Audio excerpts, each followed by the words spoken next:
कि तुम बच्चों को गीत गाना नहीं है और गीत सुनना भी नहीं है। अब बाबा तो बार बार रिकॉर्ड के याद करते हैं, रिकॉर्ड याद करते हैं और टोली याद करते हैं। याद करते हैं कि नहीं हैं? इसीलिए शरीर छोड़ना। वो छोटा बाबा है या बड़ा बाबा है? हैं? हाँ, और वो बीबी है कि मियाँ है? वो तो बीबी है। और भाइयों के लिए कहा जाता है तुम सब भक्तियां हो, या माताओं के लिए कहा जाता है? माताओं के लिए कहा जाता है तुम सब भक्तियां हो, तुम सब द्रौपदियां हो, तुम सब सीताएं हो, तुम सब पार्वतियां हो।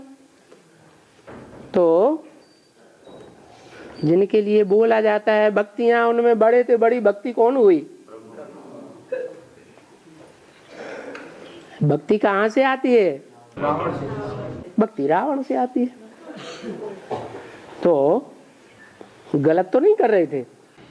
तो माता के पार्ट में बोल रहे थे। हाँ, माता के पार्ट में ये कर सकते हैं। और बाबा भक्ति मार्ग में दिखाते हैं जो द्वारिका में जब कृष्ण जरासंध ने कृष्ण के ऊपर आक्रमण करता है, उसके बाद एक म्लेच्छ राजा मुस्लिम राजा को बुलाता है।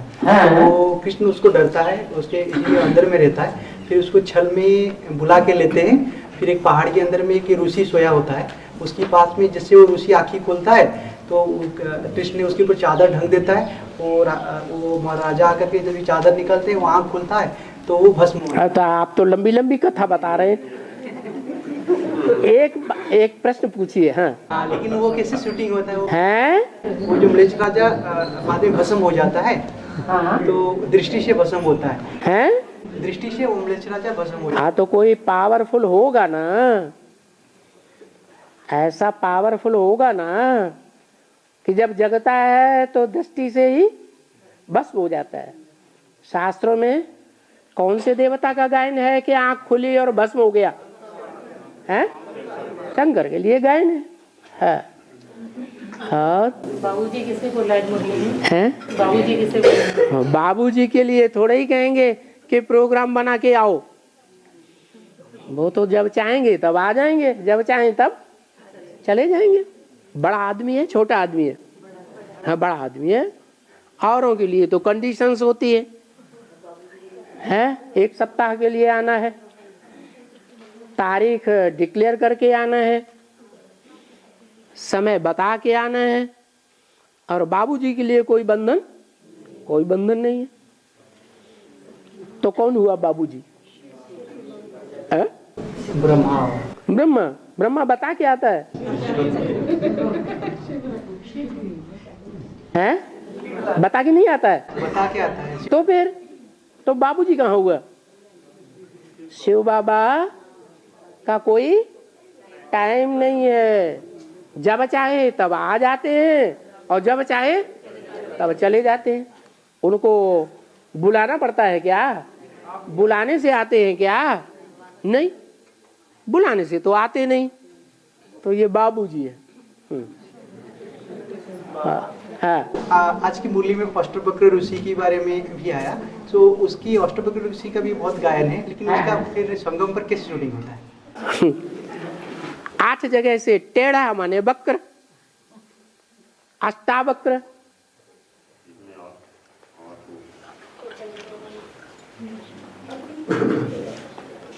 आठ रानियां रही होंगी, उनको रानियां कहेंगे कि पटरानियां कहेंगे? और पटरानियां एक धर्म की होती है या अलग अलग धर्मों की होती है? अलग अलग धर्मों की होती है। तो 8 जगह से तोड़ दिया। क्या किसी ने गर्दन मड़ोरी, एक जगह से टेढ़ा हुआ? किसी ने किसी ने कमर तोड़ी, दूसरी जगह से टेढ़ा हुआ। ऐसे तो त्रिभंगी लाल गाया हुआ है। क्या? त्रिभंगी लाल। खास 3 नारियों ने तोड़ा। और 3 रानियां कौन कौन सी हैं खास जो शास्त्रों में बार बार दिखाई जाती हैं?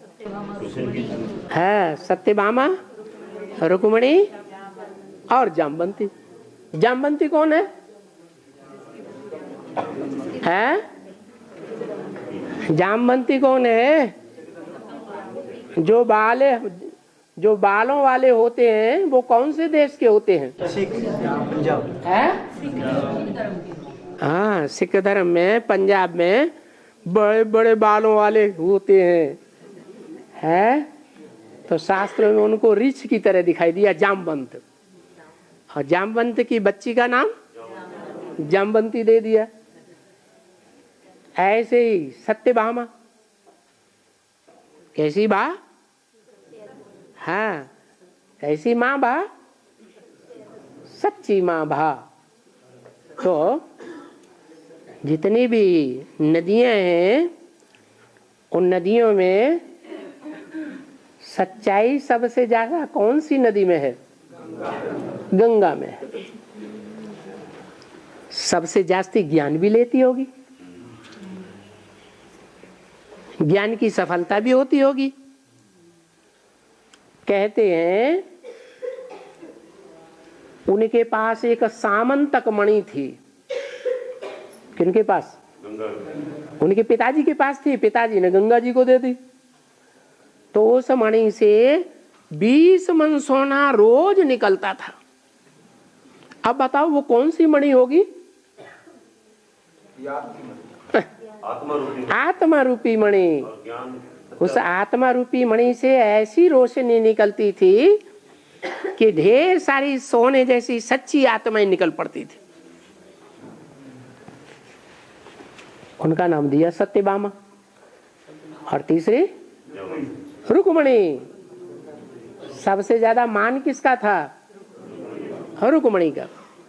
ऐसे ही 5 रानियां 5 धर्मों की और भी थी। हर एक ने एक एक अंग तोड़ा। क्या? जब मुरली बजाते हैं तो बाह टेढ़ी होती है कि नहीं है?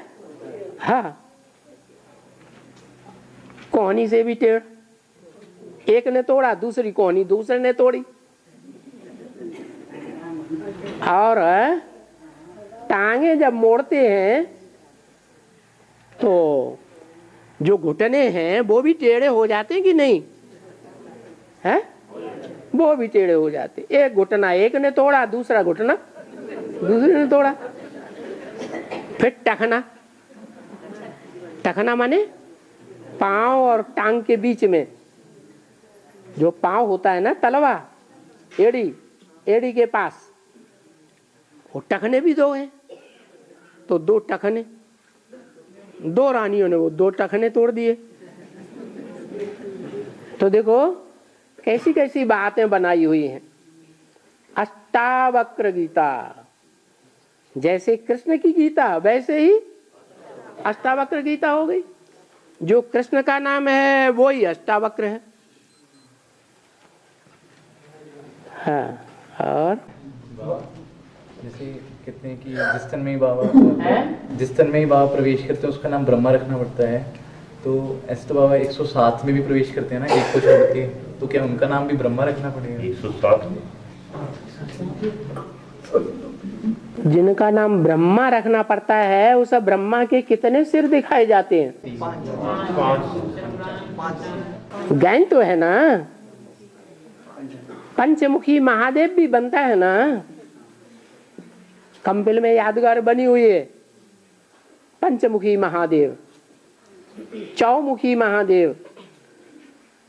तो 4 ब्रह्मा के मुख गाए हुए हैं, चित्र बनाए हुए हैं, मूर्तियां बनाई हुई हैं। पंचमुखी ब्रह्मा भी गाया हुआ है, लेकिन 108 मुखी ब्रह्मा गाया हुआ है क्या है? हाँ, क्यों? क्योंकि 5 ब्रह्मा हैं तो विष्णु भी कितने होंगे? 5 ही विष्णु हुए। परंतु 4 ब्रह्मा के मुख ऐसे हैं जो ब्रह्मा सो विष्णु 4 भुजाओं के रूप में पार्ट तो बजाते हैं, भुजा माने मददगार, लेकिन वो भुजाएं भी किसी के कंट्रोल में चलती हैं या अपने आप चल पड़ती हैं? तो किसके कंट्रोल में चलती होंगी? है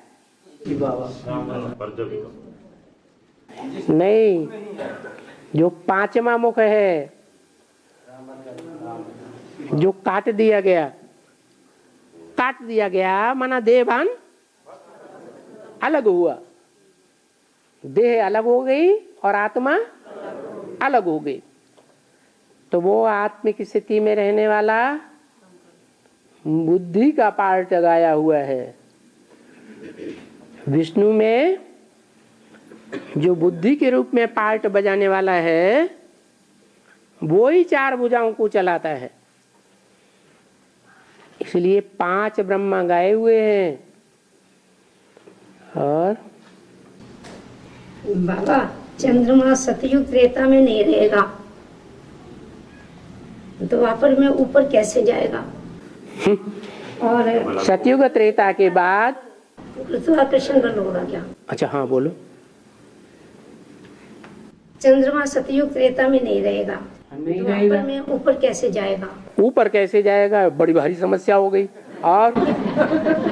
और दूसरी समस्या, क्योंकि गुरुत्वाकर्षण बल से काम करेगा क्या ये? गुरुत्वाकर्षण बल से काम करेगा। तो जो ज्यादा वजनी होता है वो हल्के को खींच लेता है। जैसे सूर्य ज्यादा वजनी है ना, और जो ग्रह उपग्रह हैं वो उतने वजन वाले नहीं हैं। तो सारे ही ग्रह उपग्रह किसके आसपास घूमते हैं? सूर्य के आसपास घूमते हैं। पृथ्वी भी सूर्य के आसपास घूमती है। और उपग्रह भी होते हैं ग्रहों के। जैसे पृथ्वी ग्रह है और उसका टुकड़ा उपग्रह चंद्रमा है। तो पृथ्वी भारी है और चंद्रमा टुकड़ा है। तो चंद्रमा टुकड़ा किसके चक्कर काटता है? पृथ्वी माता के चक्कर काटता है। ये नियम है क्या?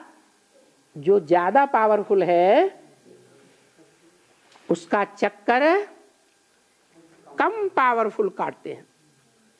जैसे द्वापर कलयुग में राजाएं हुए, राजाएं तो सतयुग त्रेता में भी होते हैं, लेकिन द्वापर कलयुग में जो राजाएं हुए वो मंदिरों का चक्कर काटते हैं कि नहीं काटते हैं? देवताओं का चक्कर काटते हैं ना। क्यों?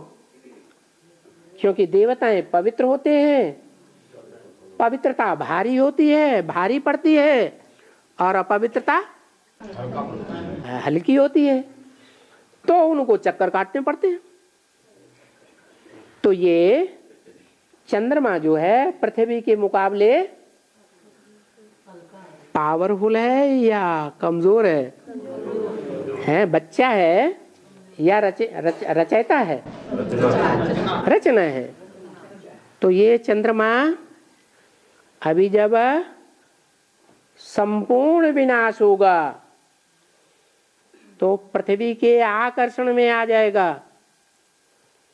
और जो प्रशांत महासागर का जो गड्ढा है, बहुत बड़ा समुद्र का नाम है प्रशांत महासागर। ऐसे तो 7 सागर हैं, लेकिन उन 7 सागरों में बड़ा सागर प्रशांत महासागर है। जब आकर्षण होगा तो वो चंद्रमा उसी प्रशांत महासागर में समा जाएगा। तो उस समय पृथ्वी का जो जल स्तर है वो बढ़ जाएगा या घटेगा? बढ़ जाएगा। ये भी एक कारण हुआ। ये अमेरिका ये ऑस्ट्रेलिया, ये अफ्रीका, ये यूरोप, ये रसिया, ये सब देश समुद्र के गर्त में समा जाएंगे। क्योंकि एक तो उत्तरी ध्रुव दक्षिणी ध्रुव पर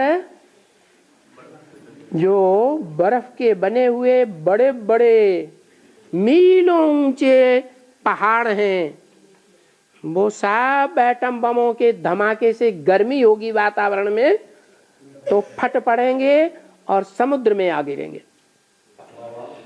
तो भी तो भी समुद्र का जल स्तर बढ़ेगा या घटेगा?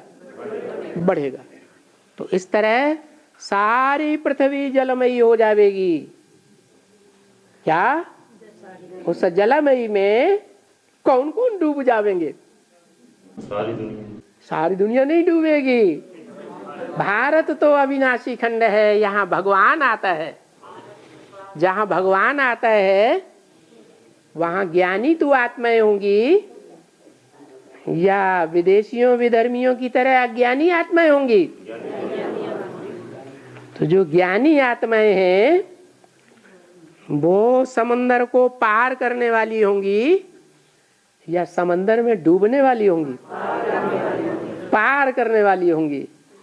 इसलिए भारत देश रह जाएगा और बाकी सब डूब जाएंगे।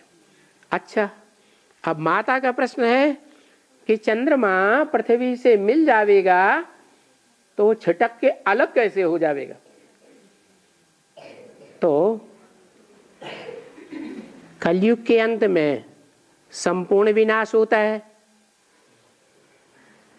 तो कभी आधा विनाश भी तो होता होगा। सतयुग त्रेता के बाद अर्ध विनाश होता है। जब आधा विनाश होता है तो भी क्या होता है? जो प्रशांत महासागर का हिस्सा है वो छिटक करके फिर बाहर चला जाता है और चंद्रमा अलग हो जाता है और पृथ्वी अलग हो जाती है। पहले चंद्रमा बच्चा, कृष्ण बच्चा किसकी गोद में था? है? भारत माता की गोद में था। जब बच्चे छोटे छोटे होते हैं सतो प्रधान महात्मा तो किसकी गोद में खेलते हैं? माता की गोद में खेलते हैं। और जब बच्चे बड़े हो जाते हैं तो माता के ही ऊपर कंट्रोल करने लग पड़ते हैं। तो ऐसे ही है, वो दूरी बढ़ जाती है। बाबा, आजकल हद के जो आसाराम बापू जी हैं बड़े शिकंजे में चल रहे हैं।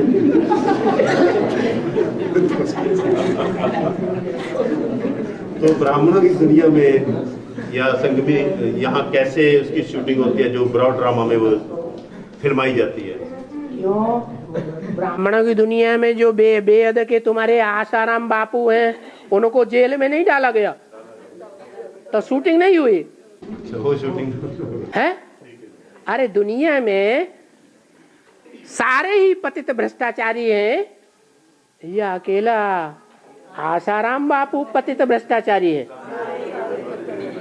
ये जो बड़े बड़े नेता हैं जो कानून बनाते हैं वो पतित नहीं है? सब पतित हैं। तो पतितों की दुनिया में आसाराम बापू भी छोटा पतित होगा या बड़ा पतित होगा? और तो बड़ा पतित होना चाहिए। तो क्या नई बात हो गई? बाबा, स्वर मंदिर स्वार्थ सात के सरने में गौरी नारायण नमोस्ते, इसका अर्थ हुआ तो स्वर मंदिर स्वार्थ सात के सरने में गौरी नारायण नमोस्ते। ये तो कोई पढ़ने से मंत्र सर्व मंगले मांगले शिवे सर्वारत साधके शरण्ये मां त्र्यंबके गौरी नारायणी नमस्ते। इसका अर्थ जानना चाहते हैं। नारायणी तो देवी है ना, देवी है ना। और देवी देवता से अलग है या जुड़ी हुई है? जुड़ी हुई है। और जब तक जुड़ी हुई नहीं है तो देवता की जीत होती है? नहीं, जीत ही नहीं होती। इसलिए कोई भी शुभ कार्य करते हैं, सिद्धि करते हैं, जीवन सफल बनाना है तो देवता के लिए देवी जरूर चाहिए। और वो 3 देवियां प्रसिद्ध हैं। त्र्यंबके। कौन कौन 3 देवियां हैं? 3 देवताएं हैं मुख्य, तो देवियां भी 3 है। हाँ। और बाबा एक अभी जो ग्लेशियर में से 45 साल के बाद लाश मिली है, एक फौजी की, 2-3 फौजियों की मिली है। यहाँ तक के 45 साल के बाद घर वालों ने भी उनको पहचान लिया है। तो जैसे जैसे हम बोलते हैं दुनिया को कि बर्फ में लाशें दब जाएंगी, ऐसे दोबारा दुनिया आएगी, तो उसका एक प्रूफ कुदरत ने छोड़ा है या बाबा ने किया है, वो सामने आया है। एक ये कैसे मेल खा गया? वो तो लाश है और यहाँ तो चैतन्य निकलेंगे या मुर्दा बन के निकलेंगे? निकलेंगे, लेकिन लाश 45 साल सेफ पड़ी रही। बर्फ में कोई भी चीज रख दो, ज्यों की त्यों रखी गई रहेगी या सड़ेगी? तो वो रखी रही। और ये जो प्रूफ आया है, हाँ, कलकत्ते में काली माता की सबसे ज्यादा पूजा होती है। कलकत्ते में काली माता की सबसे ज्यादा पूजा क्यों होती है? क्योंकि भगवान जब इस सृष्टि पर आते हैं तो दुनिया का बड़े से बड़ा शहर है जिसमें सबसे जास्ती वैश्यावृत्ति चली हो, वो कौन सा शहर है? कलकत्ता है। तो कलकत्ता जो है वो महाकालियों के लिए प्रसिद्ध है। क्या? काला मुंह करने वाली महाकाली। और बाबा हम लोग को रिक्शा कब तक चलाना पड़ेगा? जब तक जीना है। रिक्शा चला रहे कब तक चलाना पड़ेगा रिक्शा बाबा? पूछ रहे हैं, उन्होंने रिक्शा चला रहे कब तक चलाना पड़ेगा? जब तक तुम्हारा कर्म बंधन होगा तब तक चलाना पड़ेगा। तुमने कलकत्ते में जो रिक्शा चलाने वाला भाई होता है ना, एक भाई बग्गी खींचता है, जैसे घोड़े खींचते हैं, बैल खींचता है, भैंसा गाड़ी खींचता है, ऐसे एक आदमी बग्गी खींचता है और उसमें 2-3 बैठते हैं। क्या? बड़े मौज में ये। तो आपने ऐसा किया होगा और उस बेचारे की रिक्शा खींचने वाले की अटकेलियां उड़ाई होंगी, है ना, टांट मारे होंगे। तो जितना जितना तुमने किया होगा उतना ही तुमको करना पड़ेगा। हाँ, तो क्या हो गया? कोई को तो जिंदगी हो गई रिक्शा चलाते चलाते। ये तो 10 साल ही हुए। और उड़ीसा में दिखाते हैं सूर्य टेम्पल। तो सूर्य टेम्पल जब ये कॉन्स्टिट्यूशन हो रहा था तभी धर्मपद उसकी जितनी सारे मिस्त्री थे वो उनकी जो ध्वजा ऊपर लगाते थे वो कोई लगा नहीं पाए। फिर धर्मपद जा करके उसको अकेला ही लगाता है और समुद्र में छलांग लगाता है। तो उसका शूटिंग कैसा होता है? उसका शूटिंग कैसा होता है? और वो 7 आश्चर्य में एक ही आश्चर्य भी होता है। उड़ीसा में कौन सा सूर्य मंदिर? कोणार्क। क्या बताया? कोणार्क में क्या हुआ? 1200 मिस्त्री लगे थे काम संपन्न के लिए टेम्पल का। जब ये टेम्पल बन रहा था सूर्य टेम्पल, तभी 1200 मिस्त्री लगे थे संपन्न करने के लिए। तो उनको राजा ने बताया कि ये संपन्न करना ही है। उन्होंने सभी कुछ किए मिस्त्रियों ने, लेकिन ऊपर तो ध्वजा लगाने का था मंदिर के ऊपर, वो लगा नहीं पाए। फिर वो एक मिस्त्री होता है, उसका एक लड़का होता है, तो वो आकर के वो ध्वजा को संपन्न करता है। तो राजा को छुपाया जाता है कि ये अगर बताएंगे तो सारे 1200 मिस्त्री का सर कलम हो जाएगा। जो सारे 1200 मिस्त्री है क्या करेंगे? राजा स्वर कलम कर देगा। राजा सर काट देगा। मिस्त्रियों का क्यों? क्योंकि ध्वजा लगा नहीं पाए करके। अच्छा, एक ने लगा दी। एक छोटा बच्चा ने लगाया जाकर। हाँ, फिर वो बच्चा ने जाकर समुद्र में अपन जीवन देता है। हाँ, सागर में अपने को मिला दिया। वो तो कहते हैं बूंद सागर में मिल गई। तो ये तो बात कहाँ की है? कैसे? संगम में झंडा ऊंचा रहे हमारा, और झंडे को ऊंचा स्थापन करने वाला कोई तो एक रहा होगा। जो रहा है उसके लिए गायन है, दूसरों के लिए गायन नहीं है। तो उनमें कौन है जिसने झंडा ऊंचा कर दिया सूर्य मंदिर में? फिर अब वो पूछते क्यों? हाँ, अच्छा बाबा, अरे हाँ, और फर्रुखाबाद का बेहद में क्या अर्थ है? फर्रुखाबाद का बेहद में क्या अर्थ है? अरे ये क्या बात बड़ी हो गई? फर फर माने जल्दी से, खा माने खा लिया, बाद में।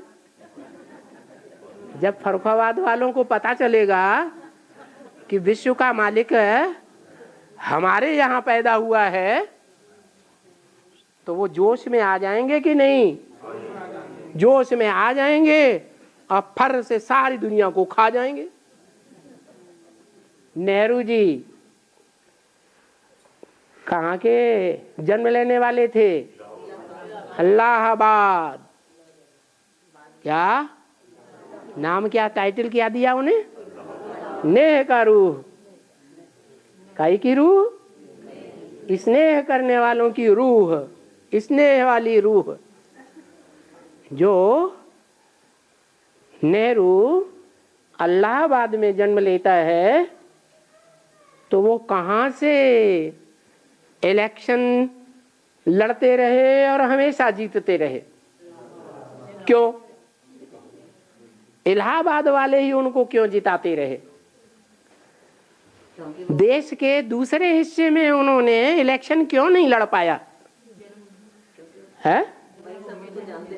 हाँ, क्योंकि जिसका जहाँ जन्म होता है, कोई बड़ा आदमी बन जाता है, तो वहां के लोगों को उसका बहुत फख्र रहता है। ऐसे यहाँ भी है, नाम बढ़ गया फर्रुखाबाद। हाँ हाँ, संगम युग पर किसी को तो ज्ञान ब्रह्मचर्य आश्रम में मिल जाता है, किसी को ज्ञान गृहस्थ आश्रम में मिलता है, किसी को ज्ञान वानप्रस्थ आश्रम में मिलता है, और किसी को ज्ञान वानप्रस्थ आश्रम में मिलता है। तो ऐसे क्यों बाबा? कौन से कर्म हमारे ऐसे हो गए हैं? सबसे बढ़िया इनमें कौन है? ब्रह्मचर्य आश्रम में अगर ज्ञान मिलता है, अगर ब्रह्मचारी आश्रम में ज्ञान मिल गया, वो ही सबसे बड़ा है ना, जल्दी ज्ञान मिलना। आपने ब्रह्मचारी नाम ही क्यों लिया? ब्रह्मचारिणी नाम क्यों नहीं लिया? बाबा जो गया हुआ है, जो बुक्स में पढ़ा है, हाँ, तो वही नाम सुना है ना। क्यों? अभी कन्याएं ज्यादा आगे जा रही हैं प्योरिटी के मामले में, प्योरिटी के पुरुषार्थ में, के और दूसरे वर्ग आगे जा रहे हैं। तो वो ब्रह्मचारिणी है, वो आगे जाती है, तो उनके लिए सबसे बढ़िया। नहीं, हमारी क्या ऐसी कमी है कि बाबा को मतलब ज्ञान हमें मिला है बेसिक में 40 साल के बाद मिला है? क्या कमी है? एक ही जन्म है, आपने लिया। एडवांस में नहीं, तो इसका मतलब क्या रहा ना बीच में? क्या माने आपने एक ही, आपकी आत्मा ने एक ही जन्म लिया क्या? 21 जन्म में तो इतना गैप हो गया। 21 जन्म छोड़ दो, वो तो हो गए बराबर। 63 जन्मों में हमारे ही कर्म हैं कि कोई कन्या का जन्म लेते हैं, बाबा के नजदीक पहुंच जाते हैं सहज सहज। कोई कुमारों का जन्म लेते हैं, बाबा के नजदीक रहते हुए भी नजदीक नहीं पहुंच पाते हैं। कोई अधर कुमार का जन्म लेते हैं, बंधन में बंधे रहते हैं। परिवार की परवरिश करनी है, कोई अधर कुमारी का जन्म लेते हैं। तो ये सब पूर्व जन्म के हिसाब किताब है, इसे एक जन्म की बात नहीं है। पूर्व जन्मों के हिसाब किताब के आधार पर हर आत्मा संगम युग में बाप के ऑटोमेटिक नजदीक या दूर रहती है। बाबा संसार में रहते हुए बुद्धि से बाबा के करीब रहना ही बाबा के करीबी है। बाबा कहेंगे कि बुद्धि से नजदीक हैं, तो इससे साबित क्या होता है? करीब है नहीं। जो बुद्धि से लगातार लक्ष्मी की तरह है, जगदम्बा की तरह नजदीक है, इससे साबित होता है पूर्व जन्मों में कहाँ रहा होगा? नजदीक ही रहा होगा। इसलिए यहाँ दूर होते हुए भी नजदीक रह सकता है। और कोई कोई ऐसे हैं कि सरेंडर हो जाते हैं, बाबा के घर मधुबन में ही रहते हैं, खाते हैं, पीते हैं, सोते हैं, और बुद्धि घर में भागती रहती है। क्या? तो वो नजदीक हैं या दूर हैं? दूर हो गए। और बाबा, जो जगन्नाथ टेम्पल में जो जगन्नाथ का स्टैच्यू बनाया हुआ है, मादरी का भेद में क्या? माता जी का माधुरी, माधुरी नहीं, माद्री। पांडव 5 थे, मादरी बाबा 5 पांडव थे और उनकी 2 माताएं थी, बाप एक ही था।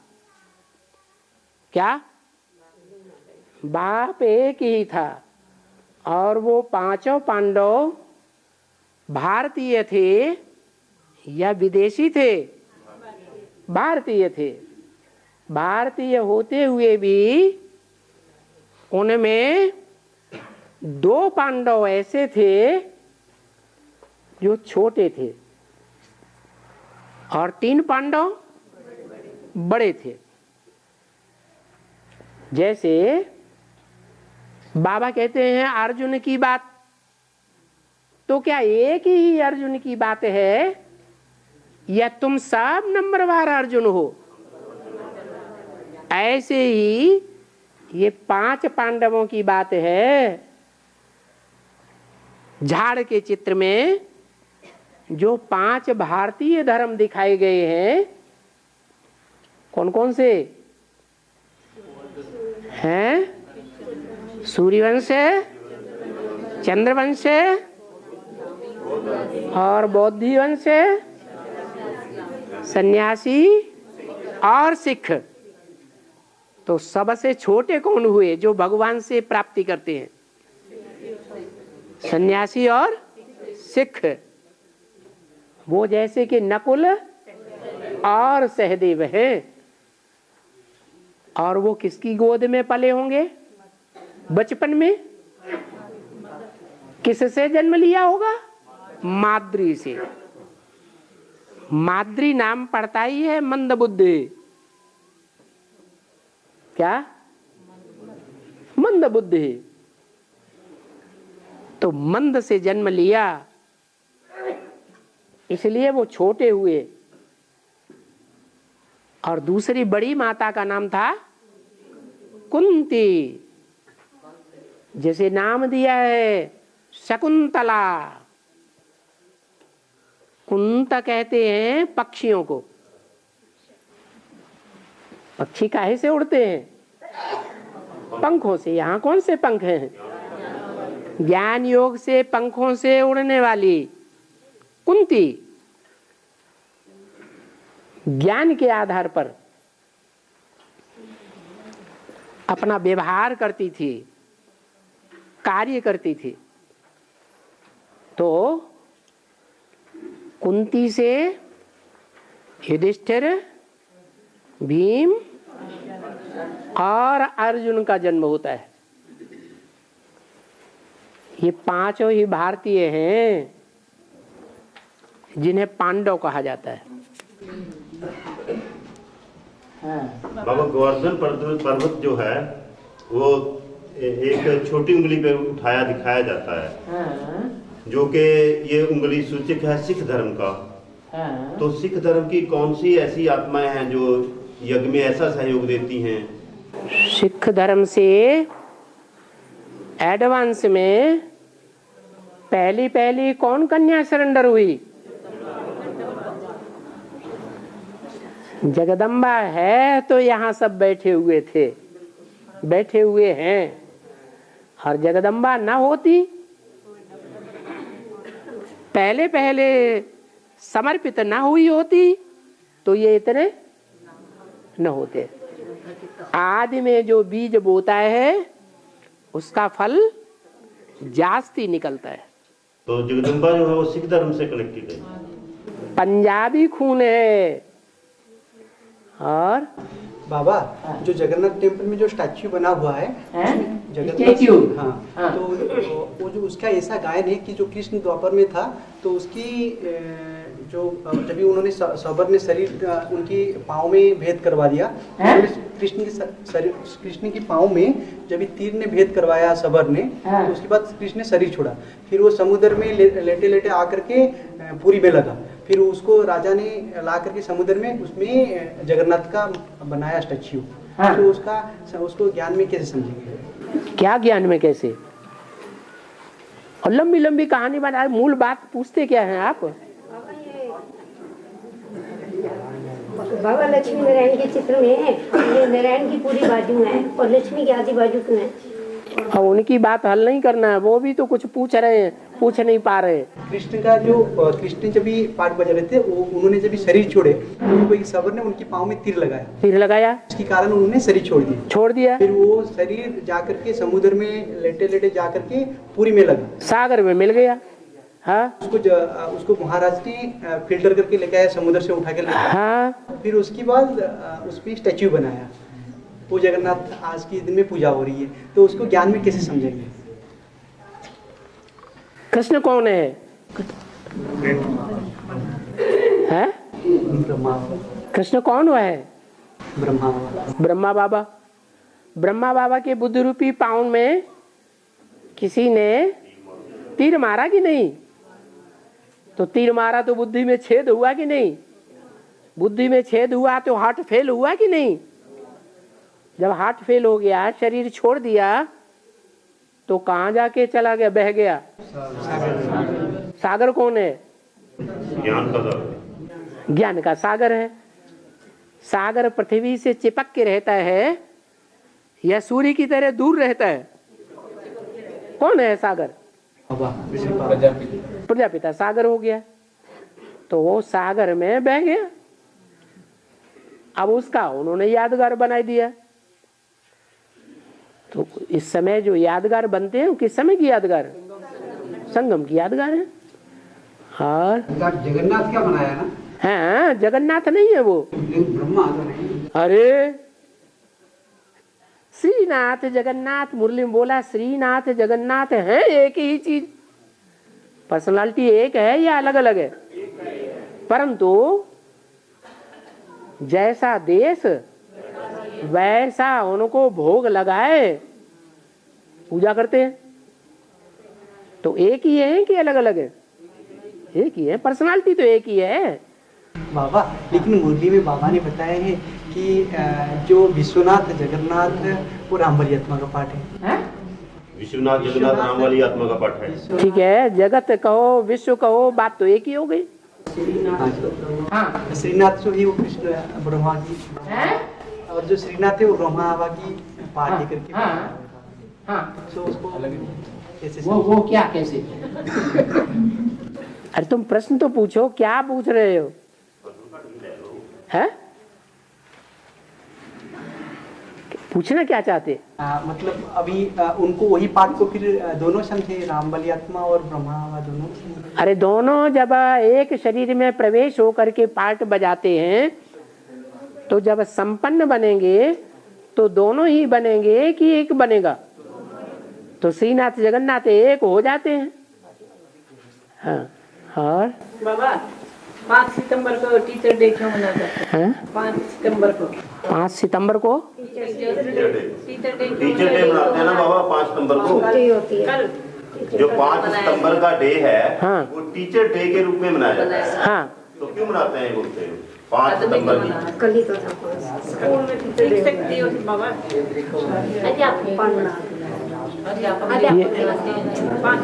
ये टीचर डे क्यों? अध्यापक दिन क्यों नहीं? ये अंग्रेजों की परंपराएं हैं। हाँ, बाबा एक मुरली में आया है, जैसा जैसा कोई पुरुषार्थ करते हैं वैसा वैसा पद पाते हैं, कोई साहूकार, कोई प्रजा, कोई गरीब प्रजा। तो बाबा सतयुग में तो गरीब अमीर की बात ही नहीं है, वहाँ तो आत्माभिमानी हो रहते हैं, वहाँ गरीब अमीर की तो बात ही नहीं है। तो ये बात गरीब प्रजा साहूकार है कहाँ की? गरीब होते हैं तो भी खाने पीने रहने के लिए भरपूर होता है कि कम होता है? सतयुग में होता है ठीक, सतयुग में ठीक होता है सब। सतयुग में भले राजा नहीं है, राज परिवार में नहीं है, प्रजा वर्ग में है। और प्रजा भी 4 प्रकार की होती है। साहूकार प्रजा, बड़े बड़े साहूकार भी होते हैं, कोई छोटे छोटे साहूकार होते हैं, कोई सामान्य प्रजा होती है, कोई एकदम लो कास्ट की प्रजा जैसे चांडाल। तो चांडाल की जो प्राप्ति होगी राज्य में, चांडाल को जो पेमेंट मिलेगा वो क्या मंत्री को भी मिलेगा, महामंत्री को मिलेगा? तो ऊंच नीच तो हर युग में होते हैं। मतलब सतयुग में फीलिंग नहीं होगी, वहाँ अमीर गरीब होंगे जरूर। क्या मतलब अमीर गरीब सतयुग में होते हैं। दुखी कोई नहीं होगा, दुखी कोई नहीं होगा धन के लिए। और नारायण की पूरी बाजू और लक्ष्मी की अधूरी बाजू क्यों दिखाई गई? ओहो, बाजू माने क्या हैं? सहयोगी। तो नारायण के जो सहयोगी हैं वो मुख्य सहयोगी कितने हैं? 4 हैं। 16,108 16,108 नारायण को भुजाएं होती हैं।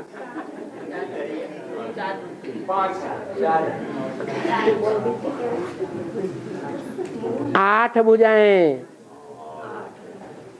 8 मददगार हैं। दीर्घ बाहु कहा जाता है अर्जुन को। वैसे भी भक्ति मार्ग में बोलते हैं कि भगवान को तो बड़ी लंबी लंबी भुजाएं हैं। तो जो भगवान का पार्ट है, नारायण का पार्ट है, उसको जो सहयोगी हैं वो आदि से अंत तक सहयोग देने वाले हैं। क्या? आखिरी जन्म को छोड़ करके। और लक्ष्मी को ऐसे सहयोगी जीवन में नहीं मिलते हैं। परख शक्ति की बात है। जो सहयोगी बनाए जाते हैं, जो मित्र बनाए जाते हैं, वो परख के बनाना है या ऐसे ही अज्ञान की स्थिति में बनाए लेना है? परख के बनाना है। और ओम मंडली की स्थापना किस सन में हुई? ओम मंडली की स्थापना किस सन में हुई? किस सन में हुई? हाँ, ओम का अर्थ क्या है? आ ओ मा। आ माना ब्रह्मा, ओ माना विष्णु, क्योंकि बाद में बनता है इसलिए आखिरी मात्रा है ऊ आखिरी अक्षर में। और महेश अव्वल नंबर है माँ, तो उसका माँ ले लिया। तो ये 3 अक्षर हैं, 3 देवताओं की यादगार हैं, 3 कार्यकर्ताओं की यादगार हैं। ये 3 कार्यकर्ता शिव के हैं। कितने कार्यकर्ता हैं शिव के? शिव के 3 कार्यकर्ता हैं। जब शिव आते हैं तो अकेले आते हैं या तीनों कार्यकर्ताओं के साथ आते हैं? तो जब शिव आते हैं क्या, जब बीज बोने के लिए, ज्ञान का बीज बोने के लिए शिव आते हैं, उसी समय ओम मंडली तैयार होती है। ये तो 36 से 1945 तक किसके माध्यम से मुरलियां हैं? 1947 तक, 1936 से लेके 45 तक किसके माध्यम से वाणी चलती रही है? आदि में पीयू के द्वारा, फिर सिंध हैदराबाद में झगड़ा हो गया, ब्रह्मा बाबा भी भाग गए, और जो दो माताएं थी वो तो पहले ही बाबा के घर में थी। वो दोनों माताएं, उनको भी गलतफहमी हो गई। तो वो दोनों माताओं में एक माता ऐसी थी जो बहुत पावरफुल थी, जिसमें प्रवेश करके बाबा, ब्रह्मा बाबा को 10-15 पेज लिखाते थे, और ब्रह्मा बाबा बैठ करके लिखते थे, और उसकी कापियां निकलती थी, और वो सवेरे को पढ़ करके सुनाई जाती थी। तो माताएं भी हैं क्या? माताएं भी हैं ब्रह्मा, और पुरुष भी हैं ब्रह्मा। जिसमें शिव बाबा प्रवेश करते हैं उनका नाम क्या पड़ता है? ब्रह्मा। तो बाबा, केदारनाथ में जब वो इतना विध्वंस हुआ, मौत का तांडव हुआ है, तो उसका बेहद में क्या है? जो विध्वंस हुआ वो ज्ञानियों का हुआ या भक्तों का हुआ? तो भक्ति मार्ग भक्ति मार्ग आगे आगे जा रहा है या ज्ञान मार्ग आगे आगे जा रहा है? भक्ति मार्ग आगे आगे जा रहा है। तो भक्ति मार्ग में ये दृश्य दिखाया गया कि पहले पहले किसका विनाश होगा? भक्तों में भी किसका विनाश होगा? भक्तों की लिस्ट में कौन कौन से धर्म हैं? संन्यास धर्म। हाँ, जो सूर्यवंश और चंद्रवंश हैं वो तो देवता बन जाते हैं, ज्ञानी आत्मा बन जाते हैं, आत्मिक स्थिति में स्थित हो जाते हैं। बाकी द्वापर युग से इस्लामी, बौद्धी और क्रिश्चियन, ये तीन हैं। उन तीन के तीन बीज हैं। उनमें जो केदारनाथ है वो इस्लाम धर्म का बीज है, यादगार है। और सबसे पहले कौन मरेंगे? इस्लामी मरेंगे। इस्लामी मरेंगे। और सबसे पहले द्वापर युग जब शुरू हुआ तो विधर्मियों में कौन ताकतवर होकर आ गए? इस्लामी आ गए। जो पहले आए वो ही पहले जाएंगे। तो केदारनाथ में वो दिखाया गया है कि जब विनाश हुआ तो मंदिर बच गया, मंदिर की मूर्ति भी बच गई, और मंदिर के पुजारी भी बच गए। यहाँ की बात है। ज्ञान मार्ग में भी जो प्रैक्टिकल पार्ट बजाने वाला केदार, वो बचेगा। जैसा मुसलमान लोग भी कहते हैं कि जब विनाश होगा तो खुदा के बंदे बड़े मौज में रहेंगे। हाँ बाबा, केदार की फुल फॉर्म क्या है? सब बात पहले से नहीं बताई जाती है। सारी बातें पहले से बता देंगे तो आगे चल के क्या बताएंगे? हाँ बाबा, हाँ सेवा अर्थ हमने माता जी आप बताइए।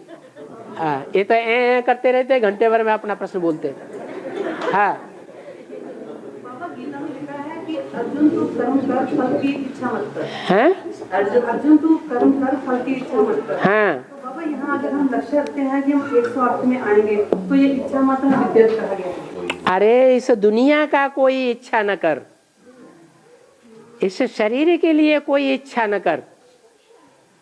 ये नहीं कहा कि भविष्य के लिए कोई इच्छा न कर। दुनिया जो कर्म करती है वो कहाँ के लिए कर्म करती है, कहाँ की प्राप्ति के लिए कर्म करती है? शरीर छोड़ने के बाद के लिए प्राप्ति वो कर्म करती है नहीं।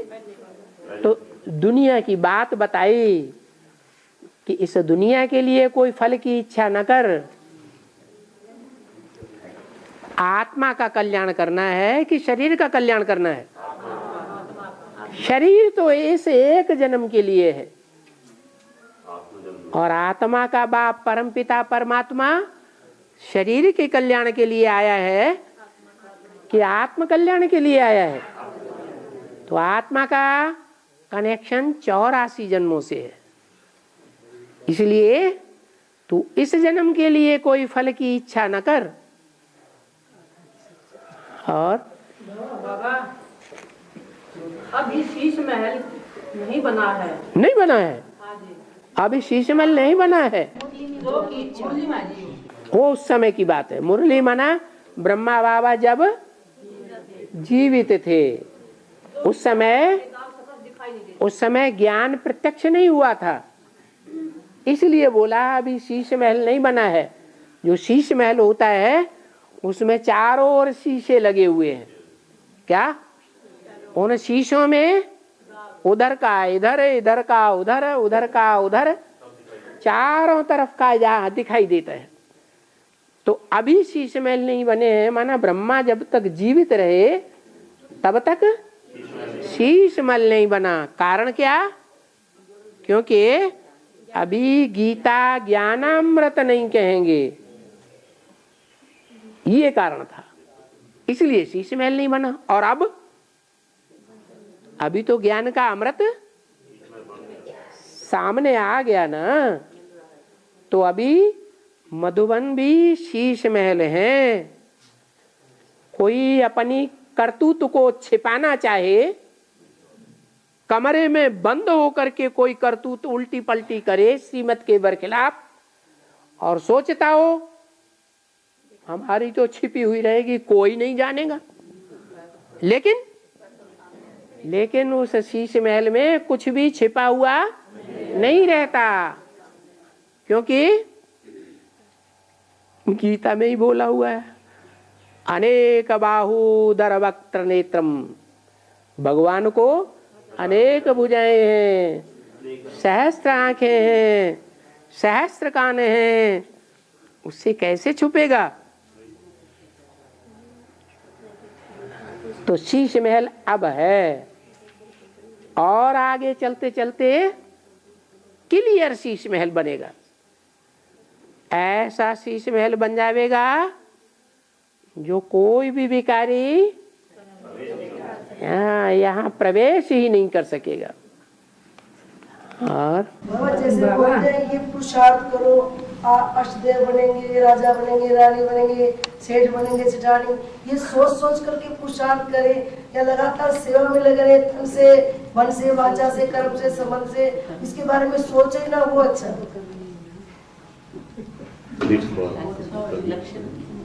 जो सन्यासी होते हैं वो कोई लक्ष्य रखते हैं जिंदगी का?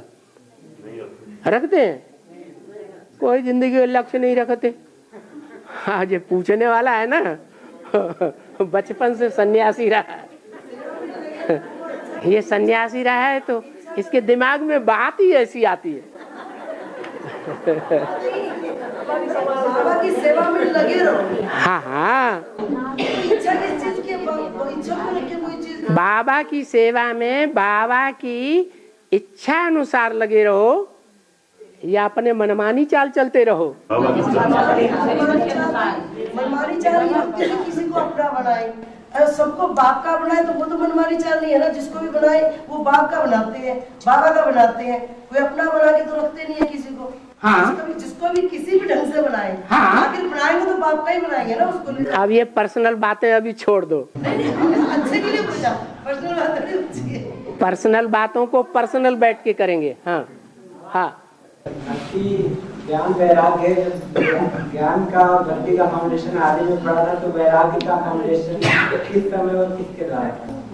जब परम धाम जाने का टाइम होगा तो काय का फाउंडेशन पड़ेगा? वैराग का फाउंडेशन पड़ेगा। वैराग का मतलब क्या है? वे राग, राग माने प्यार, इससे प्यार, उससे प्यार, इससे प्यार, इन संबंध से प्यार, उस संबंध से प्यार, इस संबंध से प्यार, उसके कहते हैं राग। और वैराग माने देह के सब संबंध त्याग दिए, कोई संबंध से प्यार न रहा,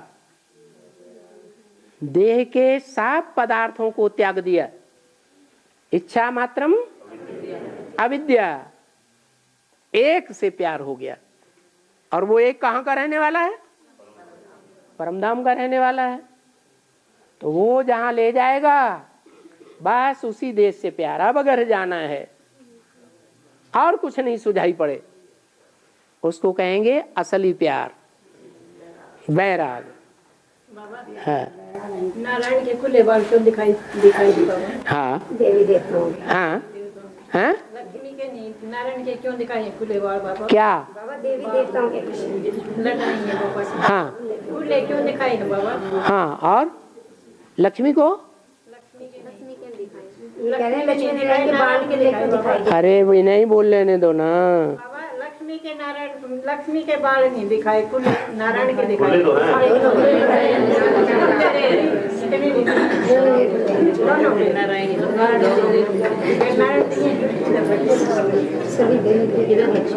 हाँ हाँ, समझ गया। Next to Shiv Baba is Narayan, next to Shiv Baba is Krishna, next to Shiv Baba is a Prajapita. बोला है कि नहीं? तो कृष्ण कहो, नारायण कहो, नेक्स्ट टू शंकर इज नहीं, next to Shiv Baba is Shankar. तो ये चारों नाम लिए, नेक्स्ट टू शिव बाबा एक होगा या चार चार होंगे? तो ये चारों एक ही हैं या अलग अलग हैं? और शंकर की जो जटाएं हैं, जब गंगा जी आती है, ज्ञान गंगा आती है कि नहीं? ज्ञान गंगा आती है तो जटाओं को खोल देते हैं कि बांध के रखते हैं? कहाँ समा जाती है? हैं? जटाओं में समा जाती है। जटाएं जैसे ज्ञान का सागर हैं। जटाएं क्या हैं? ज्ञान का सागर हैं। और गंगा नदी है। गंगा नदी बहते बहते बहते जब बंगाल की खाड़ी की ओर पहुंचती है तो पहले तो झगड़ती है या सीधी समा जाती है? पहले वाद विवाद होता है गंगा सागर में। गंगा के साथ ब्रह्मपुत्रा, यमुना, सरस्वती, गोमती, ये सारी नदियां, घाघरा आदि सारी मिलकर के इकट्ठी होकर के सागर से झगड़ पड़ती हैं।